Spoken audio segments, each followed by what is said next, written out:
The message arrived on a Tuesday. The HFY Dominion did not have Tuesdays. They measured time in orbital cycles and solar intervals, and a layered system of counters that had 17 levels of precision, none of which matched the Terran standard calendar. But humanity worked in Tuesdays. And so it was on a Tuesday morning at 8:47 station time that the most important message in 200 years of human spaceflight arrived in the inbox of Admiral John Ray at Lunar Station 1. She read it at her desk.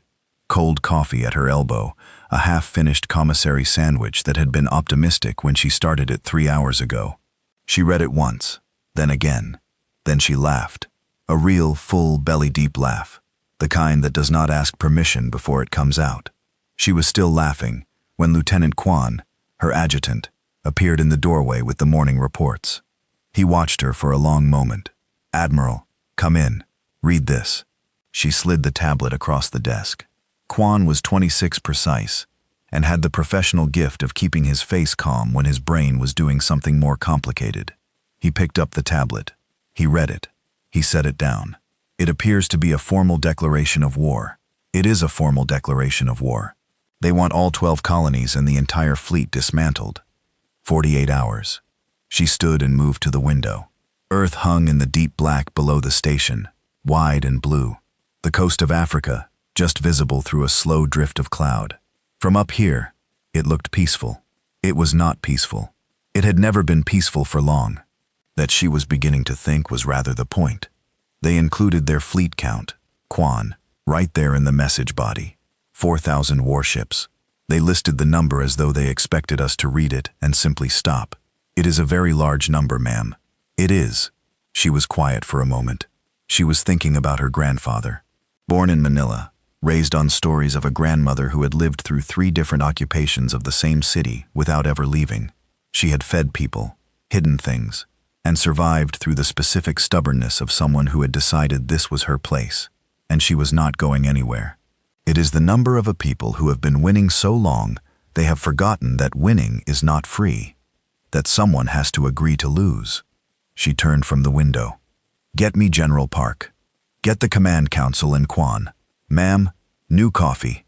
Whatever is in that pot has been dead since the night shift." The HFY Dominion had been the leading military power in this region of space for 4,200 years. This was not from a HFY perspective, something that required reflection. It was simply background reality, like gravity, like the cold of deep space. They had grown from a single homeworld to a civilization spanning 600 light years. They governed 847 species. They had fought 43 major military campaigns. They had not lost one. Their military doctrine had been refined over 4 millennia into something approaching mathematical perfection. Every ship had a role. Every formation had been tested across centuries of real conflict. Every scenario had a standard response. The system worked because it had always worked. Sub-Commander Yethar had spent 3 years trying to explain why none of this applied to what was about to happen. She was the Dominion's foremost expert on human civilization. She had read their recorded history from the very beginning. The early city-states, the empires, the collapses, the long rebuilding periods, the industrial eras, the centuries when they nearly destroyed themselves with weapons powerful enough to end their planet, and the years after that, when they had walked back from the edge and kept going. She had studied their literature, their philosophy, and spent 6 months doing nothing but reading their military records. After those 6 months, she had sat alone in her quarters for 2 days before writing her first assessment. The report was long and carefully evidenced. Its core conclusion was that humanity represented a risk profile that existed nowhere in the HFY Tactical Library, and that the standard annexation process was not designed for a species like this one. The assessment had been filed, acknowledged, and referenced in a single sentence of the campaign briefing. Human military capacity noted as limited fleet size 63 warships. On the morning after the ultimatum was transmitted, she stood in High Commander Zevrath's command room and tried once more. "Their fleet is not the issue," she said. "Their fleet is what will engage our fleet." Zevrath replied. "Their fleet is the issue. Their fleet is the part we can see." She pulled up a historical file. "This species has been at war with itself for 10,000 years, not continuously. There were long periods of peace, but the scale of their warfare, the variety of it, the methods they developed. They have fought in almost every way it is physically possible to fight. They have lost major wars, wars that nearly ended their civilization. And they came back. Every time the species came back, adapted and continued. She changed the display to a specific conflict from their early industrial period. A small island nation facing an industrial giant. Any reasonable analysis says this nation is finished at the end of year 1. No resources, allies gone, cities bombed every night. And yet they fought for 4 more years, and they won. She looked at him directly. I have documented over 1,000 examples of this pattern across their history. This species does not process the threat of destruction the way other species do. It is not that they are braver. It is that they have survived enough near extinctions that some part of them does not accept extinction as a final answer. They have been here before. They know they have been here before and they came through it. She paused. They will not stop, High Commander. Zevrith studied the files. He was a careful officer. He sat with it for a full minute. They have 63 ships, he said. Yes. We have 4,000. Yes. At some point, the will to survive meets the reality that there is no surviving. Ethar thought about 1,000 examples about a species that had come within hours of nuclear self-annihilation and walked back from it and kept going and had built that near death into a specific knowledge of itself. We have been here before, and we are still here. Yes, sir, she said. Of course. She left the room, not entirely certain she believed that. 3 weeks before the ultimatum was sent, an elder of the Orth civilization received an unusual message through a diplomatic back channel she had cultivated for decades. The Orth were old, older than the Vathkai, by 2,000 years, and unlike the Vathkai, they had chosen long ago to stop expanding and simply exist. They occupied 12 quiet star systems in the outer arm of the galaxy, and watched everything with the patience of those who have seen enough to know what matters. The message said in simple terms that the Dominion had decided to annex the human territories. Elder Saritha read it once. She sat with it for a long time. Then she sent back one line. We advise patience. Study them before you move. The Vithakai had not responded. Saritha noted this in her records and wrote in the section reserved for predictions. Outcome uncertain. Whatever happens here will matter. Watch carefully. Her aides assumed it was routine caution, the old being careful about the young making young mistakes. But Saritha was thinking about something specific, something she had read in the human files years ago when she first identified them as a species worth watching, a quality that was difficult to categorize. Not strength, not intelligence, not raw numbers, refusal, not ordinary refusal. Every species faced with enough threat would resist. That was biology. The Vatekai had broken that resistance in 847 species, and they had done it because at some point, the resistance calculated that it could not win and accepted the math. Humanity's refusal did not do that calculation. When something was taken from them, some deep part of them registered not the impossibility of getting it back, but simply the wrong of having lost it. And that wrong sat in them, and grew, and did not stop growing. The Vathkai had never encountered that. She sent a second message unasked for one line. There is no floor. The Vathkai did not respond to that one either. She closed the file and opened her observation logs and waited to see what the universe would do with Tuesday's ultimatum. The Terran Council emergency session lasted 6 hours and 40 minutes. Ray sat in the back as an observer and watched the full range of positions argued. Immediate diplomatic engagement, firm refusal, demands for more time, and one suggestion about counteroffers that was quickly voted down. In the end, it came to the thing it always came to. What kind of people are we? 7-2 reject the ultimatum. Prepare for armed engagement. The official response was drafted in 2 hours. Polite, professional, clear. It declined all terms. It noted that humanity's door remained open to ceasefire discussion at any time. And at the very end, after 40 minutes of Ray's arguing specifically for it, one last line. Humanity does not surrender what it has built. Not a boast, not a threat, a statement of fact. She wanted it on the record. She wanted whoever was reading this on the other side, whoever had more sense than confidence, to understand what kind of people they were dealing with before the first shot was fired. After the session, she called her daughter on Proxima Colony. Her daughter answered, looking tired and scared, and Ray spent 45 minutes talking about nothing that mattered. A neighbor's dog, a recipe for dumplings, how the colony dome looked from outside on clear nights, like a lit drop of water against the dark. They did not talk about the war. They both knew it was there. When the call ended, Ray looked at Earth through her window for a long time. Then she picked up her coffee and got back to work. Fleet Captain Marcus Cole received his orders on a Thursday and spent 20 minutes in his bunk on the * Trends Kilimanjaro, reading them 3 times to make sure he understood exactly what Admiral Ray was asking. Hold the Proxima defense line for 6 weeks against 4,000 ships with 63. He finished his coffee and went to the bridge. The Kilimanjaro was 22 years old and had the personality of a ship that had been through a great deal and had opinions about it. 3 sets of hull scars from 3 prior engagements, a reactor core replaced once and rebuilt twice, a weapons array that ran on a combination of standard engineering and what Cole privately considered stubbornness. She was not a beautiful ship, she was his ship, and there was no distinction he valued more. He called shipwide assembly at 900. 412 people filled every available space. The main deck, the cargo bay, corridors where the intercom could carry his voice, engineers with grease on their hands, gunners still blinking from the early summons, medics in bay whites, the navigators, the cook from the commissary, a man named Tors, who had been on the ship longer than anyone except the chief engineer, and who made a noodle soup that 3 sailors had specifically re-enlisted to have access to. All of them watching him on the platform. He said it straight. The HFY Dominion has declared war on Earth. They have 4,000 warships. We have 63. Battle Group 7 holds the Proxima defense line for 6 weeks, while the reserve fleet finishes mobilizing. After that, we advance.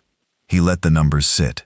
Let them do what honest numbers do when you put them in a room. 6 weeks. That is the mission. 2 seconds of silence. From somewhere deep in the cargo bay, someone said 4,000 to 63. Finally, a fair fight. The laughter was real, not nervous laughter, not whistling past the dark. The genuine released laughter of people who had taken the numbers in and found the part of themselves that had always been here, the part that had been here for 10,000 years of this, and decided not to be afraid. Cole needed to know that sound was in his crew. He knew it now. Any questions? A young gunner on the port side, barely 3 years in service. What if they send more than 4,000? Sir, we improvise. More laughter. Dismissed. The HFY advance fleet crossed into Terran space on a Saturday. 4,000 warships, tight formation, weapons charged. Commanders who had run the projections 17 different ways. In all 17 versions, the Proxima defense line fell in under 14 hours. The advance to the inner colonies would begin immediately after. High Commander Zevrath stood at the viewport of his flagship as Terran space opened around them and felt the quiet professional satisfaction of a thing being done correctly. He checked his sensor screen. The human formation at the Proxima line resolved into detail as they closed the distance, and his tactical officer went silent for 3 full seconds before he spoke. Sir, the human formation. What about it? They are not in a defensive line. A pause. Their clusters are angled forward, pointed toward specific points in our formation. Zevrath looked at the screen. The humans were arranged in 4 small separated clusters, not strung across the approach, waiting to absorb a blow, aimed inward, each cluster targeting a different point in the HFY columns. They are going to attack, his tactical officer said. The disbelief in his voice was not performed. 63 ships, aimed at 4,000, beginning to move forward. Zevrath thought briefly of Yathar's reports. They do not process the threat of destruction the way other species do. He had read those words and understood them as an academic observation. He understood them differently now, watching 63 ships accelerate toward him. He issued the advance order, and on the other side of the dark water between them, Cole's hand came down, and the * Kilimanjaro pushed forward, and the war began.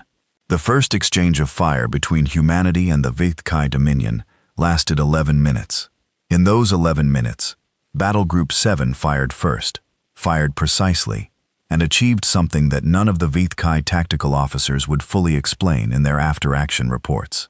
They made 4,000 warships behave like they were confused, not because the damage was overwhelming. 6 ships destroyed out of 4,000 was not overwhelming by any honest measure. The HFY tactical officers knew this. Their models knew this. By the numbers, 6 losses was a rounding error. What the models did not account for was where those 6 ships sat in the formation, and what removing them specifically required the rest of the fleet to do.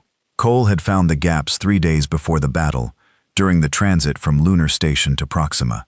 He had spent his time studying every piece of HFY tactical data humanity had gathered in 200 years of careful observation, formation habits, column spacing, communication relay positions, the standard distance between ships in an advanced column, which had been the same for 400 years, because it worked, and nothing had ever made them change it. The HFY had a perfect formation. That was precisely the problem. A perfect formation had been optimized so many times that it had become rigid. Every ship in a designated position connected to the ships around it in a carefully designed structural relationship. The system was solid, and the system was the point, unless you remove the right pieces.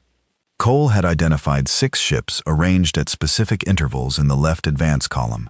Their collective removal would require the entire left column to stop, restructure, fill the gaps correctly, and then resume.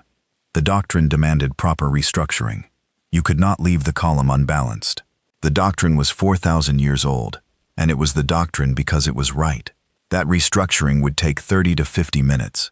30 to 50 minutes, in which 2,000 of the 4,000 HFY ships would not be moving forward.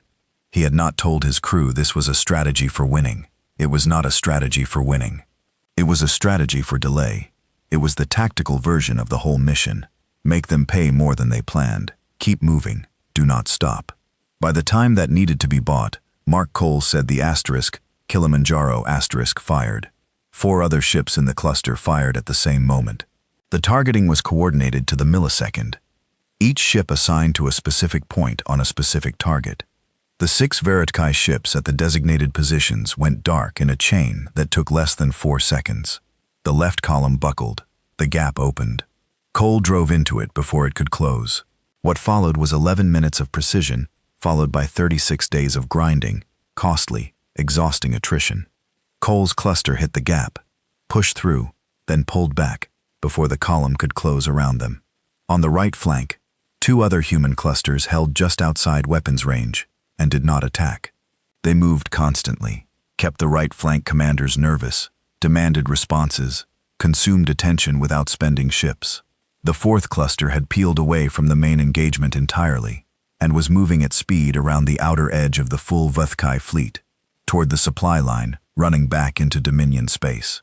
4 ships threatening 4,000 from behind. Zevrath had not been prepared for this. No doctrine in 4,000 years of warfare accounted for this.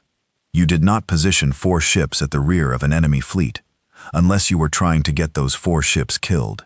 The humans apparently did not care about getting those 4 ships killed, because those 4 ships were not there to win a fight.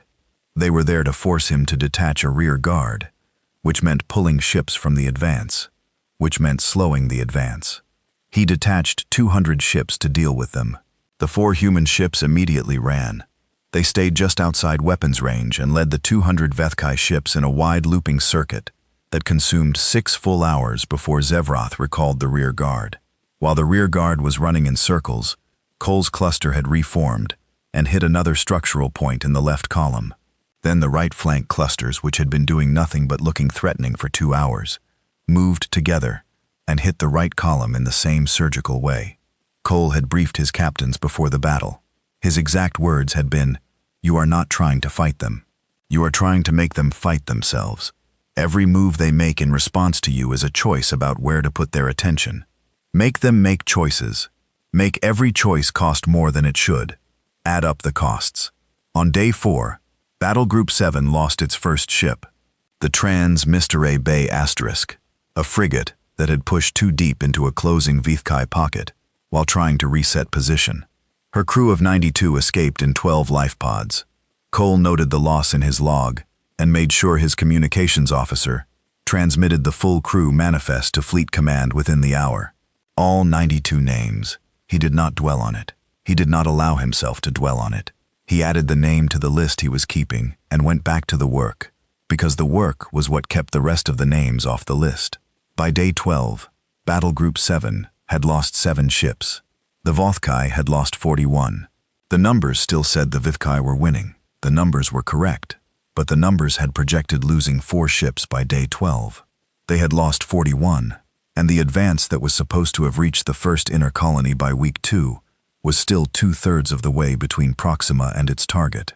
Strike Leader Vorith had served in the Vothkai fleet for 12 years and had participated in one prior annexation campaign. He knew what battle looked like. He knew the patterns. The smaller force fought hard for 2 or 3 days. Then the losses became too large to ignore, and the smaller force made the rational choice. He was on day 18 of this campaign. The human fleet was still fighting. He had personally destroyed 4 of their ships. He had watched the battle data carefully. The humans were losing ships. Their numbers were going down. The models said they should have broken on day 10 at the latest. The models had communicated this very clearly.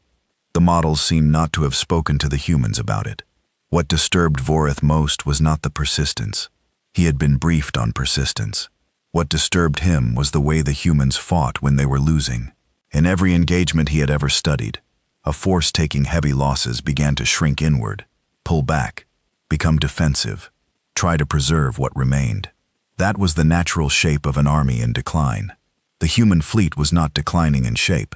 It was adapting. Ships that had been in the engagement for 2 weeks were fighting differently than they had in week 1. New formations, new targeting choices, moves that had not appeared in the first week because they were responses to what the Vothkai had done in weeks 2 and 3. They were learning in real time inside a battle they were losing and applying the lessons in the same battle without pausing. He wrote a note in his personal engagement log. He was a strike leader, not an intelligence officer, and nobody would read it. He wrote it anyway. This enemy improves under pressure. I do not have a tactical category for this behavior. He looked at his targeting screen. Another human ship was incoming, moving through a gap in the formation that had not been a gap 30 seconds ago. He went back to work.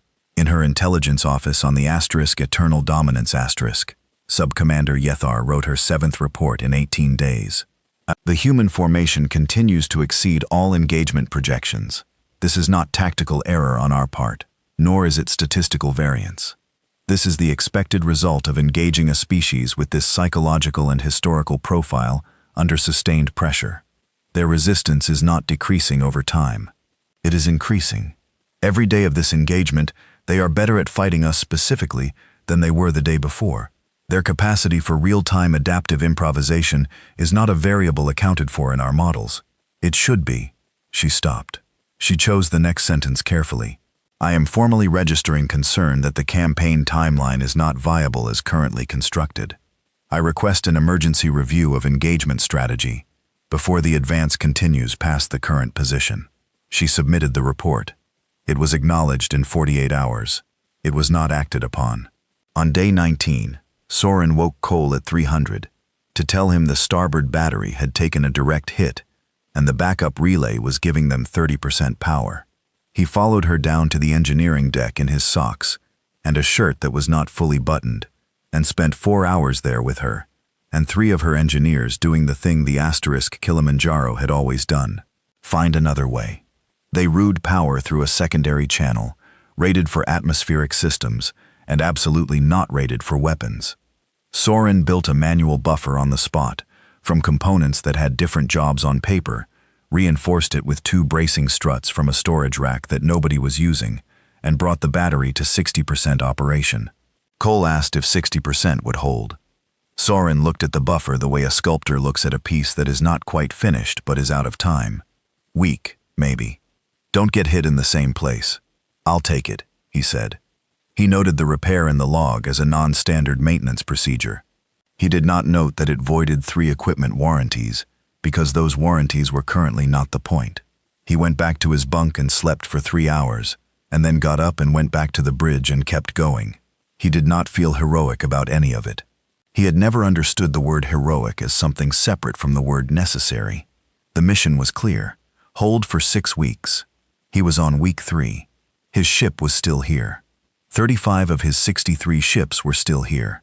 Every morning he did the math. How many of his people were alive? How many ships were operational? How much more the HFY had lost than their models had prepared them for? The math was not winning math. The math was holding math. That was enough. That was what the mission asked for, and he was going to give the mission everything it asked for. In the quiet of a monitoring station 300 light-years away, Elder Saritha of the Orath watched the engagement data come in day by day and said nothing for a long time. On day 28, she called her communications aide. "Note this in the monitoring record," she said. "The HFY will need more time than they projected." "How much more?" the aide asked. Saritha looked at the numbers, the slow advance, the disproportionate HFY losses, the unmistakable fact that the smaller fleet was day after day changing the behavior of the larger one through the specific friction of never being where it was expected to be. "I don't know," she said. "That is what makes this worth watching." Her aide wrote it down and said nothing more, because working for Saritha for 12 years had taught him that when she said she did not know, she meant it, and that her not knowing was worth more than most people's certainty. On day 38, the reserve fleet arrived. Cole was at his bridge when the sensor contacts appeared. He counted them twice. 214 ships, fresh from Earth's inner yards, dropping into the Proxima system. He stared at the screen for 5 full seconds. "Nav," he said. Ensign Cho had been on this bridge for 38 days. Her voice had a quality in it now that he had not heard since before the first shot. "Confirmed, sir. 2114 contacts. All tan markings. They're holding at the outer edge, waiting on your signal." He opened the Battle Group 7 channel. 35 ships, 35 crews who had been running on whatever the human body finds after it has used everything it normally uses and goes looking for more. "This is Cole. Reserve fleet is on screen. 214 ships." He paused for 1 moment. We held. The channel erupted. He let it go for 20 seconds. He was smiling, and he did not try to stop it. He let it run. Then battle stations. "All ships prepare for new orders from Fleet Command. We are not finished." Admiral Ray's orders arrived 6 hours after the reserve fleet made contact. There were 2 words: advance now. The combined Terran fleet, 249 ships, including 35 battered veterans from Battle Group 7, who carried 38 days of specific knowledge about how these enemies fought, moved forward. Ray's had made one decision that Cole had requested, and that some of his fellow commanders had questioned. The survivors of Battle Group 7 were at the front of the advanced formation. Not the rear, not the middle, the front. The logic was simple. The fresh ships had fresh systems and full crews. What they did not have was 38 days of fighting this enemy, specifically embedded in the hands and the instincts of every captain and gunner and navigator who had survived to this moment. Cole's captains knew where the gaps were, how the columns moved, how the HFY responded to pressure at each different point. That knowledge was worth more right now than fresh weapons, and Ray's had known it before Cole asked. The combined fleet hit the HFY formation at 6 structural points at once. Not the strongest points, the joints, the places where the columns met, where communication relays connected adjacent sections, where the right flank touched the rear guard. 6 points struck simultaneously across a battlefield spanning a 100 light seconds, coordinated to the millisecond using a communication protocol. Cole had developed with Ray's over 4 weeks of encrypted back-channel work. The HFY formation buckled at all 6 points at the same time.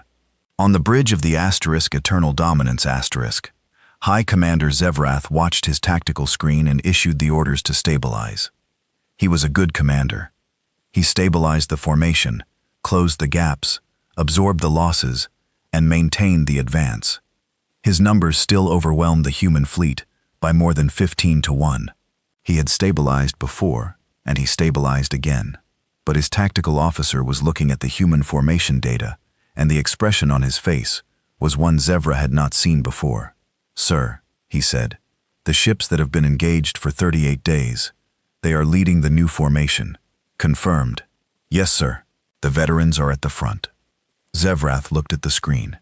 He sat with that for a long moment. Every doctrine he had ever studied said, "You rested your worn forces and led with your fresh ones. You preserved your experienced people. You kept your edge sharp." That was not what the humans were doing. Their most exhausted ships, crewed by people who had been in continuous combat for over a month, were at the sharp end of the advance. Not because they were being spent, because they were the best.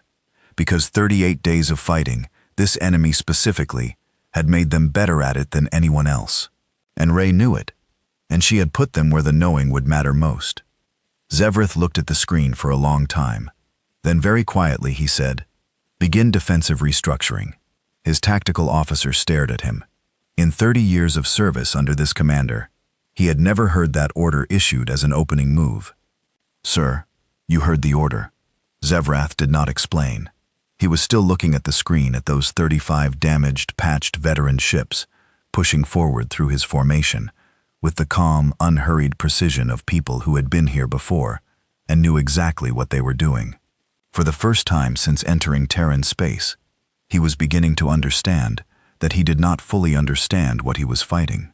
The advance continued, but something had shifted, and he could feel it the way you feel a change in weather before the clouds arrive. The war was not going to go the way he had planned. Reyes had been planning the counterattack since week 2 of the holding action. Not because she was confident. She was not confident. She was operating on a specific kind of faith that has nothing to do with certainty. The kind that comes from knowing what your people are capable of, and deciding to trust that knowledge, even when every number in front of you says it is not enough. In week 2, while Cole was doing the mathematics of delay at the Proxima line, Ray was doing a different kind of mathematics. Earth shipyards, the colony yards at Barnard Star, the Epsilon Aerodani station, the orbital platform above Proxima Colony B, which was 40 years old and had spent most of its life building cargo haulers, and had never built a warship, but had the people and the equipment and the raw material stockpiles to start. The Terran Council approved the full production request in 48 hours, which was the fastest they had agreed on anything in living memory. Not because they were not afraid, because they were afraid, and had decided to do something with it. The message that went out to every shipyard in human space was 3 sentences. "We are at war. We need ships. How fast?" The responses came back practical and specific. The chief administrator of the Proxima Orbital Yard sent back a production estimate 40% above her facility's best peacetime output and attached a single note. "We'll find the people. Give us the materials." Humanity gave them the materials. In 6 weeks, Earth and its colonies launched 37 new warships. Not the most sophisticated designs. There was no time for the most sophisticated designs.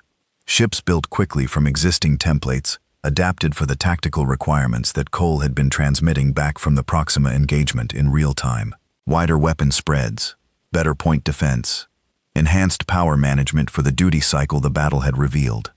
Cole's reports from the front were not just battle logs.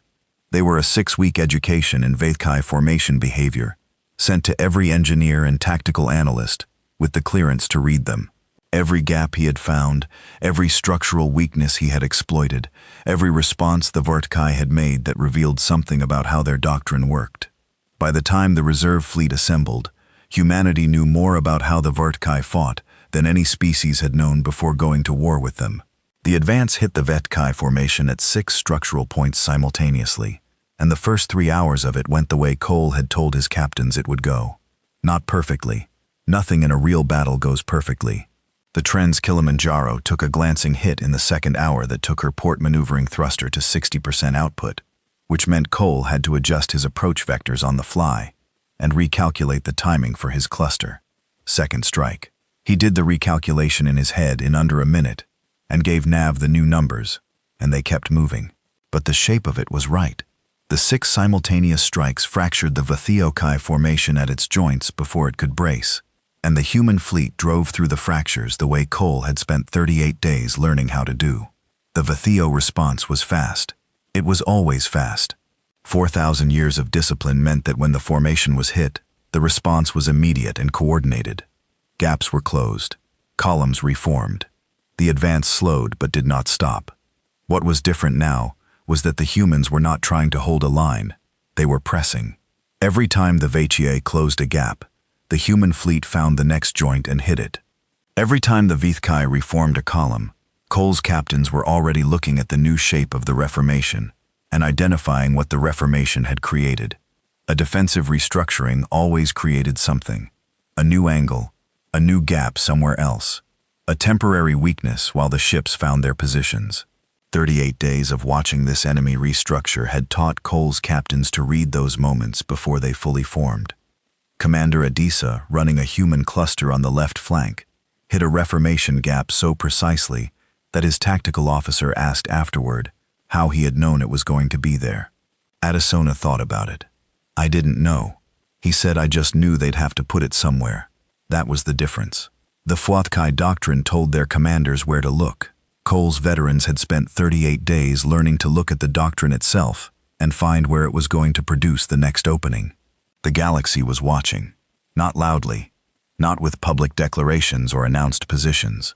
The civilizations that existed in the broader neighborhood of HFY space had been careful and quiet for a long time, because the Dominion had 4,000 years of military history, and careful and quiet had kept most of them intact.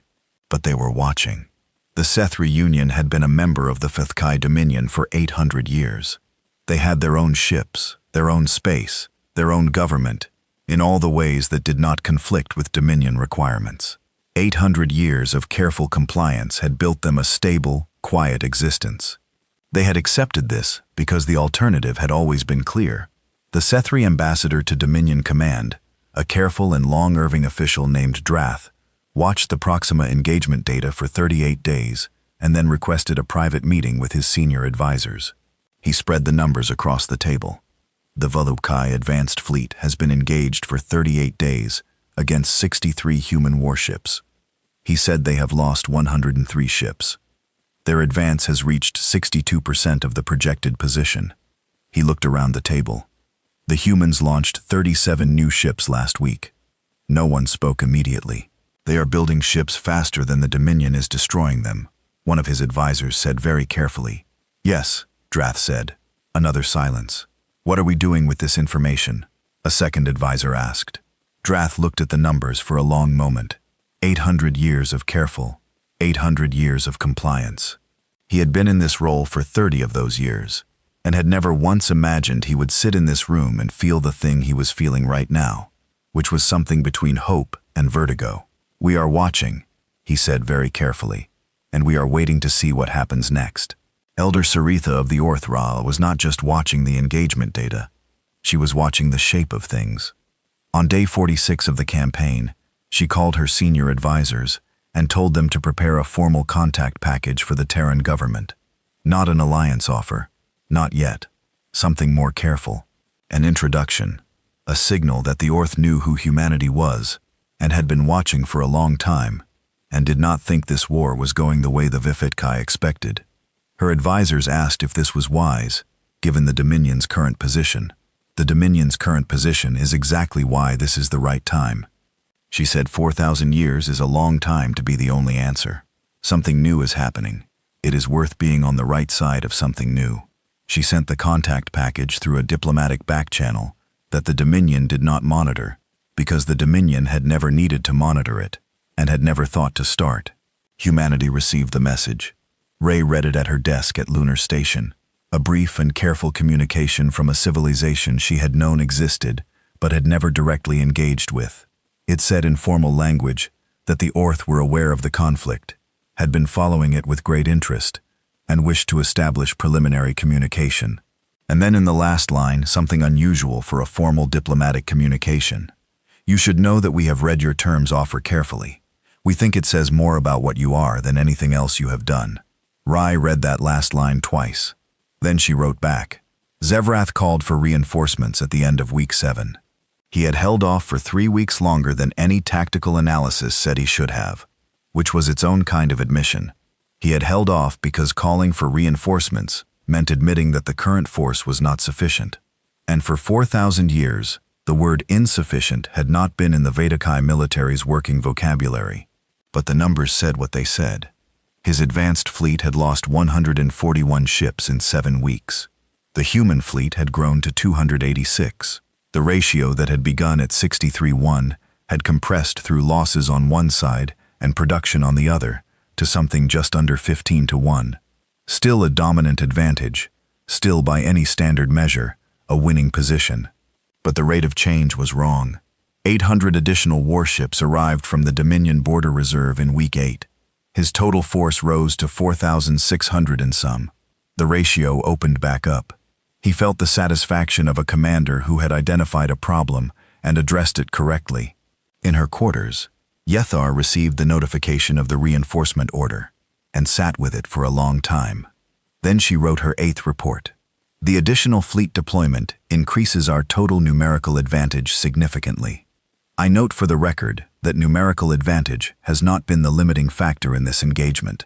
The Terran fleet advantages are behavioral and adaptive. More ships will not change the nature of the problem. It will delay the point at which the problem becomes unavoidable. The Terran fleet is growing. Their production rate has increased every week since the war began. Their tactical capability improves in direct proportion to the time they spend fighting us. These two trends combined move in only one direction.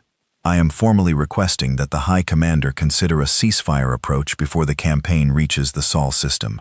The terms the Tens offered at the outset remain available. Every week we do not take them. Those terms become more expensive to recover. She submitted it. It was not acknowledged for 4 days. When the acknowledgement came, it said, "Report received. Continue monitoring." Yet closed the file. She did not write a 9th report. There was nothing in a 9th report that had not been in the first 8. She had been right in all of them, and she was still being right, and nobody was reading it as anything other than a subordinate being overcautious. She opened her personal files instead. The human history data she had spent 3 years reading. She found the entry she had thought about many times since the war began. A small island nation. Cities bombed every night. 4 years of fighting something that should have been impossible to fight. She read it again. Then she closed it and went back to her monitoring work. Because the work was what she had, and she was going to keep doing it correctly even if nobody was acting on it. There was a resource in any war that the Vuthkai had never needed to account for. It was not in their tactical models, because it could not be easily quantified. It was not ships or weapons or trained personnel. It was what happens when a civilization of 20 billion people decides the fight is personal. In Week 8, the Terran Council passed the Full Mobilization Act. It was not a draft. Drafts were for moving unwilling people toward a fight. This was the opposite, clearing every pathway for people who had decided they wanted to help, to find where they fit. The act created open channels between civilian expertise and military need, removed the bureaucratic barriers between the defense industry and the scientific community, and asked a very simple question. Of 20 billion people, what can you do? The answers came back in a volume that overwhelmed the sorting system on the first day. Engineers came, scientists came, civilian pilots who flew the colony supply routes came, with their knowledge of space terrain that military navigation charts did not capture. Retired military came back and did not need to be retrained. Young people who had been planning to attend university came and asked to be given problems. Physicists came not because they knew anything about weapons, but because they knew things about materials and energy that the weapons designers had not thought to ask. A team of civilian engineers at a maintenance yard on Titan, given 3 weeks, and a specific problem that Cole had identified in his engagement reports, designed a modification to the standard Terran warship's point defense system that increased its effective range by 30% against targeting patterns. The modification used existing components in a configuration that nobody in the military design department had considered because it was slightly outside standard practice. It worked. It was approved and distributed to the fleet in 72 hours. A professor of logistics at the University of New Sao Paulo read the publicly available battle data and the Dominion's own open diplomatic records, and wrote a 14-page analysis identifying 3 specific vulnerabilities in the Vetkai supply chain that the military had not noticed. She sent it to Fleet Command, expecting it to be filed and forgotten. Ray called her personally the next day. The professor's analysis became the basis for the next 3 weeks of human targeting priorities. Cole received the modified point defense specifications and the targeting priority updates on the same day, and read them both carefully. The point defense modification was the work of engineers who had never designed a weapon. The supply chain analysis was the work of a woman whose career had been about transit logistics for civilian cargo. Neither of them had any formal military training. He thought about what the Vetkai's tactical models said about humanity. He thought the models counted 63 ships. He thought they forgot to count everyone else. The order to pull back to the Sol defense position arrived on the morning of day 60. Cole read it and understood it immediately. The Vithkai, with their reinforced fleet, were pushing hard toward the inner system. The battle needed to move to ground that humanity had been preparing for weeks. Deep space was where you delayed. Home was where you made them pay for getting close. He sent the order to his captains and went to find his executive officer, Commander Adesina, who was reviewing damage reports in the secondary operations room. "We're pulling back to Sol," Cole said. Adesina put down his datapad. "They'll follow. They'll follow with everything they have left. That's the point. 9 weeks of making this expensive, making it personal, making them commit more than they planned." He looked at the star map on the wall, at the small yellow dot of the sun at the center of it, at the colonies, scattered outward from it like seeds. "Now we make them pay for getting close enough to see it." Adesina was quiet for a moment. His face had the look of a man doing a calculation he did not entirely want to do. Then it settled into something simpler, something that was not quite a smile, but was the shape of one. "Their problem," he said. Cole issued the pullback order. The fleet turned toward home. Behind them, 4,600 Vodkai warships followed. Ahead, Earth waited the way it had always waited, old and scarred and full of people who had been through the fire before and had never stopped finding reasons to come back. The last part of the war was beginning. The Vodkai fleet reached the edge of the Sol system on the 61st day of the war. From Earth, they were not yet visible to the naked eye. They were data on screens, lights on sensor arrays, numbers moving across tactical displays. But 20 billion people knew they were coming. The planet had spent 9 weeks preparing for this in the specific way. A civilization prepares when most of its people are not soldiers, and all of them have decided the fight is theirs anyway. Factories running double shifts, shipyards lit through the night, families in apartments watching news feeds and not talking about what the numbers meant. Cities very quiet, in a way that was different from ordinary quiet, the quiet of people who are paying attention. Admiral Ray had been sleeping in her office for 2 weeks. She was not working every hour. She had tried very hard not to work every hour, because she had learned enough about command to know that exhausted decisions were bad decisions, and she had too many people depending on her decisions to let them be bad. She slept 4 hours at a stretch and ate proper meals and made herself take a 30-minute walk along the station's observation corridor every morning before the briefing started. She did these things deliberately, as acts of professional discipline. She slept in her office because leaving it felt wrong in a way she could not precisely explain, because the screens were there, and the data was there, and the people making decisions based on her guidance were there, and she needed to be close to it, even when she was not working, because this was her watch, and you did not go far from your watch. The human fleet was positioned at the outer edge of the Sol system, 291 ships now, the latest batch of new construction having arrived 3 days before, including 6 heavy cruisers that had been on the slipways when the war started and had been finished in 7 weeks, which was 4 weeks ahead of any previous record in the history of Tan shipbuilding. The yards had not stopped. The people had not stopped. The ratio stood at just over 15-1. Still impossible math by any standard measure. Still the kind of numbers that if you showed them to someone who did not know what the last 9 weeks had been, would look like a foregone conclusion.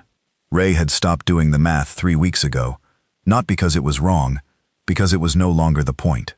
Cole received his position assignment on the morning of day 61 and went for a walk through the ship.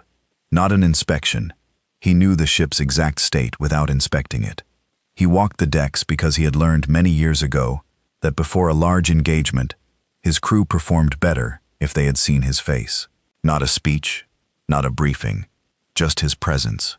moving through the spaces they lived and worked in, visible and calm. It was a small thing. It cost him an hour. He had never once regretted it. He stopped in the engineering bay and spent 20 minutes with Soren, who was bent over a modified weapons relay she had been refining for the last week.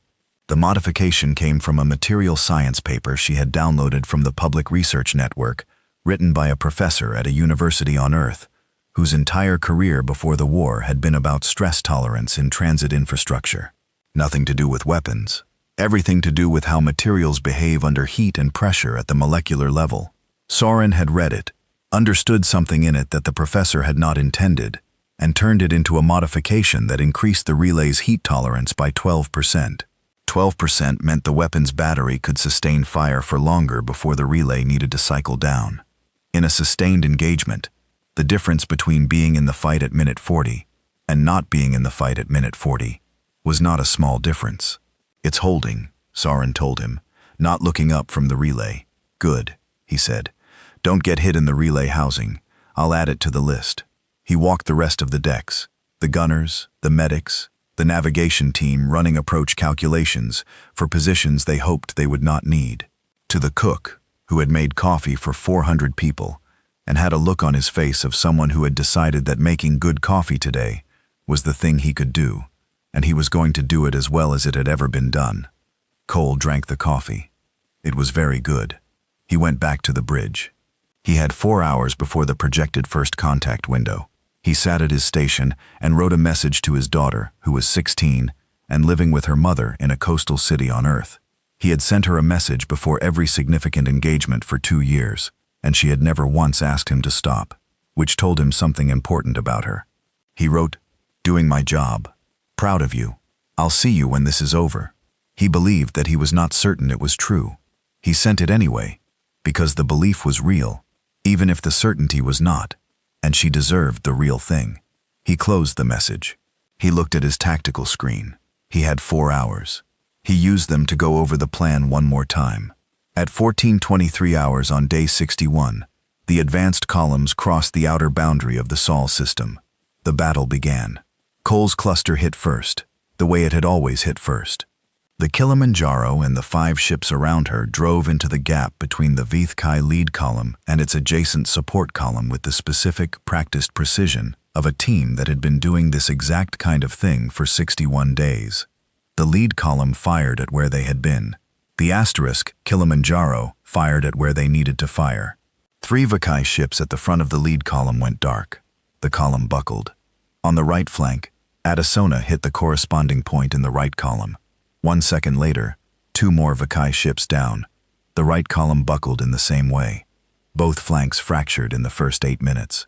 It was not as clean as Cole had planned. It never was.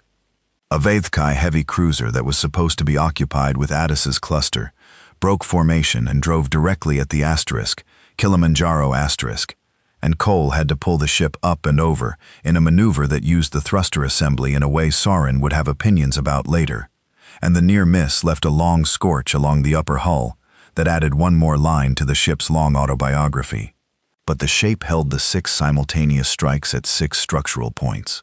The plan Rays had spent 3 weeks building from Co's engagement data and the civilian professor supply chain analysis, and every piece of battle-earned knowledge the fleet had accumulated, the shape of it held. The Vatikai formation fractured, and the human fleet drove through the fractures. In the city on the coast, Sophia Cole sat on the roof of her building with her mother and watched the sky. She knew the battle had started. The news feed said so. The tactical displays that civilians were not supposed to fully understand, but could see the shape of, showed the Vardakai mass and the smaller human cluster, and the way the gap between them was changing. She could read the shape, even if she could not read the numbers. She watched the sky, because it was what she could do. She was 16. And she was not a soldier, and she was not an engineer, and she had no skills that the war needed. She was someone's daughter, and she was watching the sky, because the sky was where her father was, and looking at it felt like the only honest thing. The rooftop was crowded. Her neighbors had brought chairs up. Someone had brought a small portable heater. Someone else had brought food that nobody was eating. The whole city was doing some version of this. She knew 15 million people in this city alone, most of them looking up at a sky that told them nothing specific, because looking up was all that was available. Her mother held her hand, and they did not talk about the numbers on the feeds. Sophia had read her father's last message 11 times. She knew this because she had counted. "I'll see you when this is over." She held the phone in her other hand and watched the sky, and did not allow herself to think about what "when this is over" required. Zevrath stabilized. He was a good commander, and stabilizing was what good commanders did when their formation took damage. Close the gaps, reform the columns, absorb the losses, and maintain the advance. His fleet still outnumbered the humans by more than 15 to 1, and he had stabilized under worse pressure than this in prior campaigns. But something in this engagement was not the same as prior campaigns, and he could feel it in the data, the way you feel a change in temperature before you can name what it means. The human fleet was faster than it had been at Proxima, not faster in raw speed. The specifications had not changed. Faster in response. The time between a Vitkai action and a human counter had been compressing for 9 weeks, and had saw the compression was visible. His formation would close a gap, and a human cluster would be exploiting the new shape of the closure before the closure was complete. His columns would reform, and a human ship would already be moving toward the angle the reformation had created. They were not predicting his moves. They were reading his doctrine faster than the doctrine could produce the moves, and responding to where the doctrine was going before it arrived. He had spent 9 weeks teaching them how his fleet fought. He understood that now. Every engagement, every response, every restructuring. They had been reading all of it, filing all of it, building a specific understanding of the Vitkai way of war that lived now in the hands of his enemies. Commanders the way a craftsman's knowledge lives in their hands. He called Yethar to the command room. She was there in 4 minutes. She had clearly been awake. He did not ask how she knew to be ready. He said, "Tell me what you see." She looked at the battle data for a long moment. "They know our doctrine," she said, "not from intelligence gathering from 61 days of being in it. Their response patterns are not calculated. They're reflexive now. Their captains feel where the next opening will be before it exists." She paused. "We taught them this. Every engagement we ran against them was a lesson, and they never stopped learning. What do I do with that?" It was not quite a question. It was the voice of a commander, asking out loud what he already knew. "You cannot unteach them," she said. "You cannot make them forget what 61 days in this fight has put in their bodies." She looked at the screen, the human clusters moving through his formation, with the ease of people navigating a familiar room. "The only thing that changes this equation is if we stop giving them new lessons, meaning ceasefire," she said. "Now before this goes further." Zevrath looked at the battle data. His advance was still moving. He was still winning by the numbers. He looked at the rate at which the numbers were changing and did the calculation he had been avoiding for 3 weeks. He did not answer her. "Hi, Commander," she said. Her voice was very quiet. "I have sent 8 reports. I have been correct in all 8. I am asking you to read the 9th one before I write it." He was quiet for a long time. "Then bring up the reserve deployment interface." She looked at him. She saw what he was going to do. She did not argue. She had learned across 8 reports when argument was useful and when it was not. "Yes, sir," she said, and stepped back. He committed the full Dominion reserve. The sensor screen in front of him filled with new contacts, 6,200 warships in total, against 291. He stared at the ratio and felt it the way he should have felt it, not as reassurance, as a statement about what the last 9 weeks had cost him, that he needed this many ships to feel sure. On Lunar Station 1, Ray looked at the new contacts appearing on her tactical screen and sat with the number for a long time. 6,200. Her tactical officer was very still. She had been here before, in the sense that she had spent 9 weeks preparing for the possibility that the enemy would throw everything at them. She had plans for it. Good plans. Plans built from 61 days of specific knowledge and 20 billion people's worth of contributed thinking. She had also privately hoped they would not do it. She stood. She walked to the communications console and opened the all-frequency broadcast channel. Not military, not encrypted. Every frequency the Vidikai ships could receive. She spoke in standard Tan. She knew they had translators. This is Admiral John Rie, commander of the Terran fleet. She kept her voice level, not hard, not afraid. The voice of someone who means exactly what they say, and nothing more. We note the addition of your reserve forces to this engagement. A pause of 2 seconds deliberate. Our door remains open. She closed the channel. Her tactical officer turned to look at her. Admiral, get me coal, she said, and get me the captains of every ship in the 6th construction batch.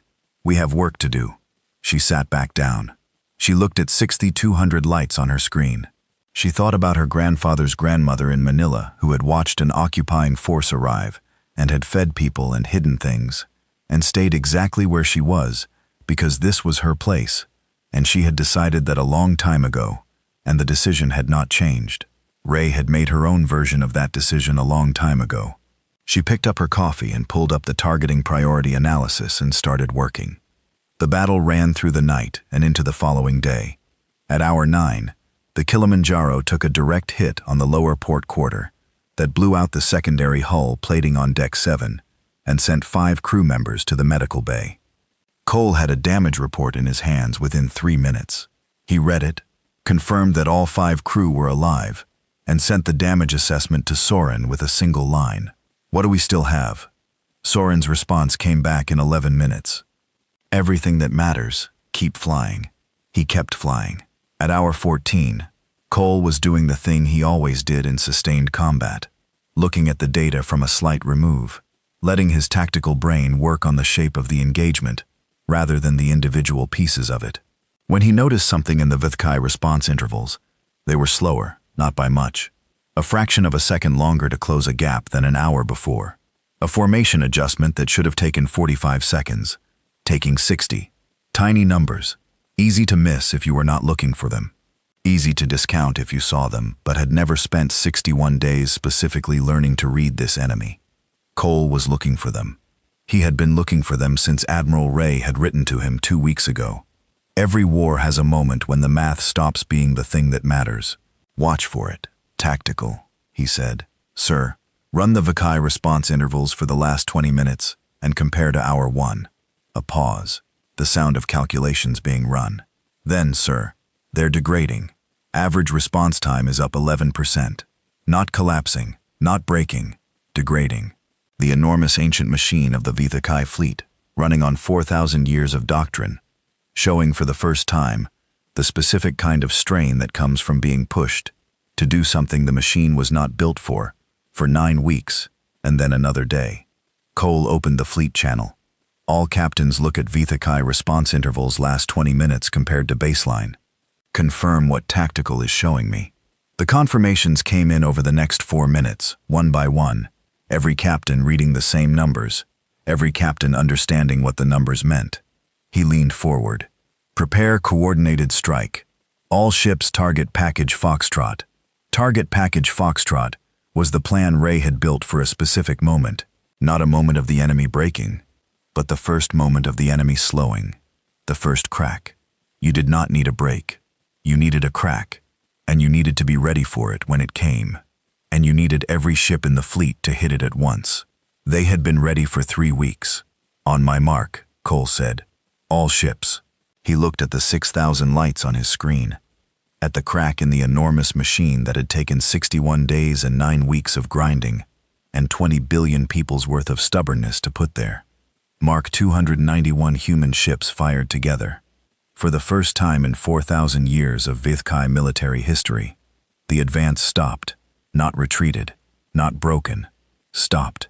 And on the roof of a building in a coastal city on Earth, a 16-year-old looked up at a sky that was not giving her any information, and held her mother's hand, and kept looking anyway, because her father was up there, and she was not going to stop watching until she saw him come home. The crack did not become a collapse in an hour. It became 1 in 4. Zevrath was too experienced for a full collapse. He pulled back. He consolidated. He closed his formation into a tighter core and accepted the sacrifice of the outer columns, which was the doctrine for a fleet that had taken unexpected pressure and needed to stabilize. He had done this before. It had always worked before. What had never happened before was that the enemy followed the consolidation as fast as it happened. Cole's captains did not pause to assess the new formation shape. They moved into the contraction as it occurred, finding the angles the consolidation produced before the consolidation was complete. The knowledge was in their hands now.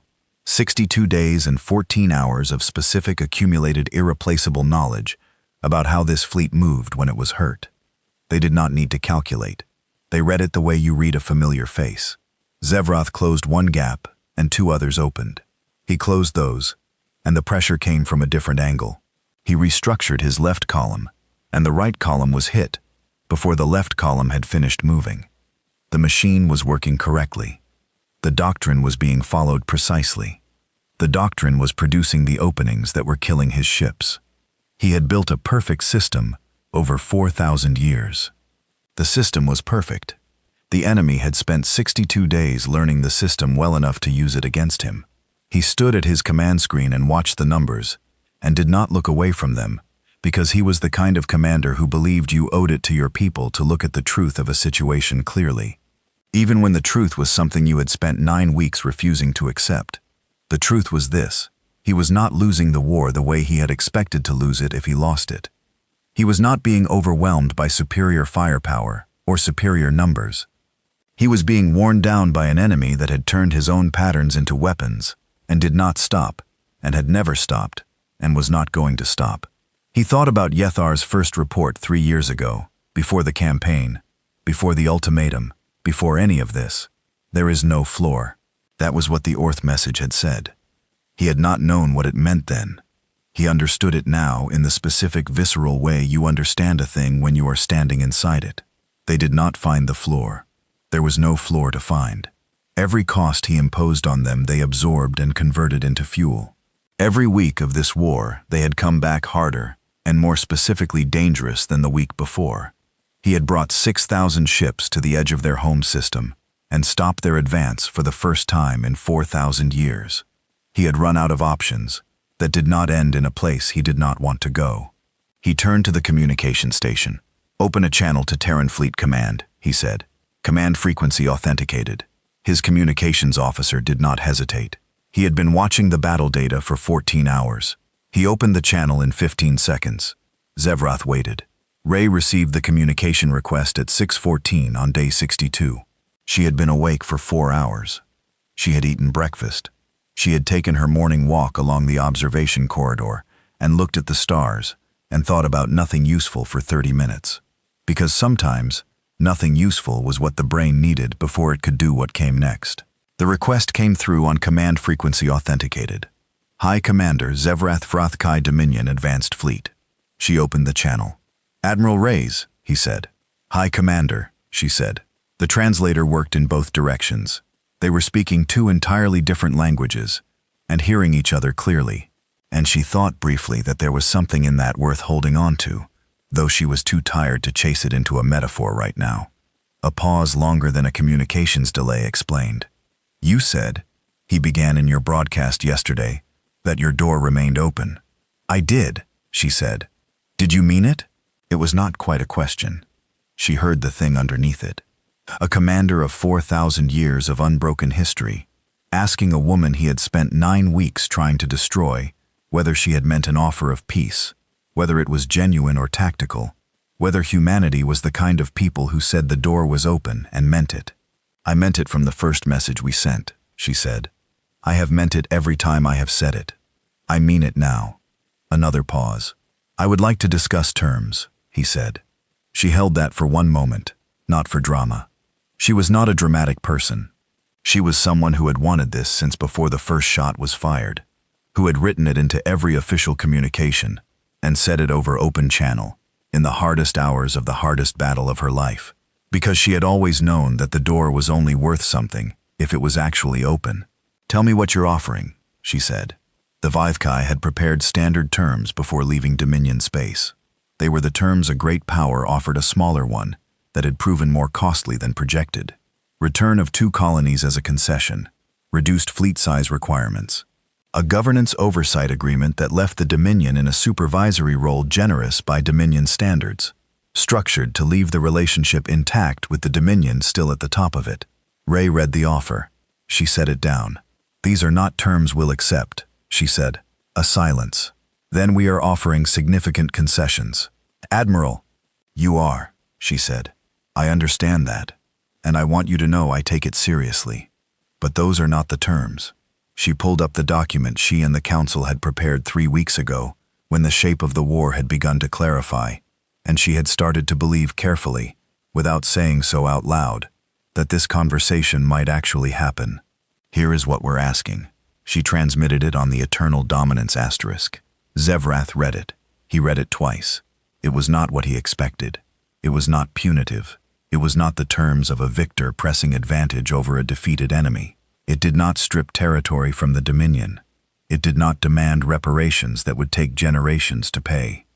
It did not ask for submission or for any ongoing relationship in which the Vistekai answered to humanity. It had 3 conditions. First, full permanent legally embedded recognition of Terran sovereignty across all 12 current colonies and all future human-settled territory. Not a negotiation, not a term that could be revisited. A fact written into Dominion law that human space was human space and would remain. So second, a mutual non-aggression agreement enforced not by Dominion oversight, but by a joint commission that included neutral third parties. The Orth had already agreed to serve in this role. Ray had contacted them 2 weeks ago. Third, the immediate right of any species currently under Dominion governance to hold a referendum on the question of sovereignty. Zevrath read the third term 3 times. You are asking us to allow our member species to vote on independence. He said any that want to raise. Said not all of them will. Some will vote to stay, but any species that wants to ask the question gets to ask it. This will change the structure of our Dominion significantly. It might, she was quiet for a moment, or it might make it something that people choose to be part of, instead of something they stay in, because they have no other option. How that goes is your work to do. I think you can do it if you decide to. She paused. We don't want to destroy you, High Commander. We have never wanted to destroy you. We want to exist. We want to build things, and keep what we build, and go where we decide to go. That is all we have ever wanted. A long silence. You want to exist, he said. We want to exist, she said. And we think other people should have the chance to make that same choice. The silence stretched. She let it stretch. She had said the true things, and there was nothing to add to the true things. I will need to consult with the High Council, he said. Take the time you need, she said. We will hold our position. She closed the channel and sat back and looked at the ceiling of her office for a long time. Then she called her daughter on Proxima Colony B and told her it was almost over. The ceasefire agreement was signed 66 hours later. Ray signed for humanity. Zevrath signed for the Dominion. Elder Saritha of the Orath, 300 light-years away, witnessed the agreement by long-range authenticated communication because she had been watching since before the first shot, and it was right that she see the end. When the final confirmation came through, Saritha sat in silence in her monitoring station for a long time. Then she turned to her senior aide and said, "Send notification to all Orth observation posts. Mark this date in the primary record." She thought for a moment, noted as follows. Today the Vothkai Dominion engaged something it could not outlast, and the thing it could not outlast when it won, asked for this. She transmitted a copy of the 3 terms to her aide. Read the third one carefully, she said. They won a war for their survival, and the first thing they did with the winning was extend the question to people they had never met. She looked out at the stars. She had been watching humanity for decades. She had sent the Vinkai 2 warnings they had not read.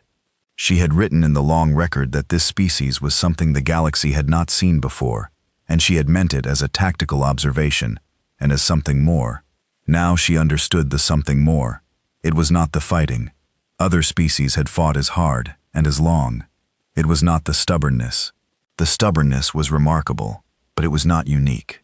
It was what they had done when the stubbornness was no longer needed. When the door finally opened, and they walked through it with the terms in their hands, they had spent 10,000 years fighting each other, spending enormous cost on survival, on territory, on the right to exist. And when they had won the biggest fight of their spacefaring history, when they had the leverage to demand almost anything, they had written 3 lines. We want to exist. We want what we built, and we want others to have the chance to decide for themselves. She added one more line to the long record. Watch this species. They are not finished. They are, I think, only beginning. And how they begin matters, because beginners who start like this tend to carry it forward. She closed the record. In Dominion space, 847 species received a notice of referendum. Most of them read it 2 or 3 times. Some of them did not fully understand it at first. All of them understood eventually that a species they had never met had won a war against the most powerful military force in the known galaxy, and had spent one of their 3 conditions on people they had no obligation to. Some of those species would vote to stay with the Dominion, some would not. All of them would remember. Cole received the ceasefire notification at 8:31, while the asterisk Kilimanjaro was running a full damage assessment in the aftermath of 62 days of war. The ship had 14 new hull scars. Deck 7 had a patched section where the lower port plating had been blown out 2 days ago. The port maneuvering thruster was at 73% following the near miss. On the first day of the Sol engagement, Soren had a list of 17 repairs she wanted to begin immediately and 3 that she called urgent, which from Soren was the equivalent of an emergency alarm. Cole read the ceasefire notification. He sat with it for a while. He had been sitting with large things quietly for 62 days. He was good at it now, in a way he had not been before the war.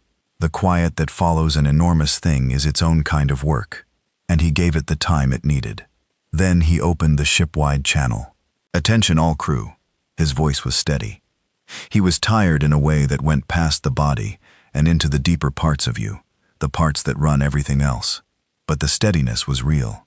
Ceasefire has been confirmed. The war is over. A pause. Stand down from battle stations. Begin damage assessments. Get food. Get sleep. He stopped. He was not good at speeches. He had never been good at speeches, and he had never pretended to be. He said the thing he needed to say, the only way he knew how to say it. You held the line when it needed holding. You advanced when it needed advancing. You adapted every day to something that had never been done before, and you kept going when keeping going was the only thing on the table. 22 ships lost, 174 names. I am going to spend the rest of my life making sure are not forgot. Another pause. I don't have better words than this. You were everything this ship needed you to be. That's all. He closed the channel. A message came in 4 minutes later from Addisona. On the asterisk TRNS, Mombasa, asterisk 50 kilometers off the port side. 4 words. Told you their problem. Cole read it and laughed. A real one. The first real laugh in 62 days. He sat alone on the bridge of a 22-year-old ship that had been through more than any ship deserved, and laughed until his eyes were wet, and he did not try to stop it. Then he filed his final battle report. He listed the losses first. 22 ships, 174 names in full, one by one, with rank and colony of origin and years of service. He had been doing this since the first loss, and he did it now the same way he had done it every time, because the names were not a statistic, and he was not going to treat them as one. Then he wrote, Battle Group 7 held the Proxima defense line for 38 days, against a force outnumbering us by more than 60 to 1. We advanced for 23 days, after total engagements 44. The crew performed beyond any assessment I could write about them, so I will not try. I am proud of every name in this report, the living and the dead alike. He submitted it. He called Soren and asked where she wanted to start on the repairs. She told him Deck 7, and he went down to Deck 7 and spent the next 3 hours working alongside her, because the ship needed fixing, and he had 2 hands and some time. Yethar wrote her final report 4 days after the ceasefire. She sat in her quarters on the Eternal Dominance with the battle records open on one screen and the human history files she had spent 3 years reading open on another. And she wrote, 9 weeks and 2 days of active engagement. Total Vavkai losses, 412 ships. Total Terran losses, 29 ships. The numerical disparity at engagement start was greater than 63 to 1. The final ratio at ceasefire had compressed to approximately 21:1. The compression was driven by 3 factors: TAN production increase, VTH Chi losses, and Terran tactical improvement over the course of the engagement. All three factors moved in the same direction and accelerated. She stopped. She looked at what she had written. Then she wrote the part that was not a tactical assessment. I have spent 3 years studying the species. I was correct in 8 reports about their capabilities and the nature of the risk they represented. I believe I was correct because I was reading their history carefully, which showed a consistent pattern. Under sufficient pressure, the Terran species does not degrade. It improves. It finds resources in itself that no external assessment would have predicted. It converts opposition into information and uses the information without pausing. What I did not fully anticipate, because I did not know to look for it, was what they would do when the pressure was no longer necessary. The third term of the ceasefire agreement has no tactical value for the Terran species. It does not expand their territory or their fleet or their security. It costs them nothing to exclude it, and gains them nothing measurable to include it. They included it anyway. I have been trying to understand why for 4 days. I think the answer is that for humanity, winning and what you do with winning are not separate questions. The 10,000 years of warfare in their history did not make them want to impose on others. It made them want others to have what they fought for, the right to decide. I do not have a tactical category for this. I am not certain a tactical category is the right frame. I wrote 8 reports warning that this species was unlike anything in our library. I was thinking about their capacity for war. I should have also been thinking about their capacity for what comes after it. She submitted the report. She sat back and looked at the human history files still open on her screen. The island nation, the 4 years of fighting something that should have been impossible. She had read that file 100 times as evidence of what humanity would do when it was losing. She read it now, for the first time, as evidence of what humanity was when it was winning too. They had come back every time. They had always come back. And every time they came back, they built something. Not just weapons and ships and defenses, but something else. Something harder to measure. Some accumulation of understanding about what it cost to survive, and what that cost obligated you to.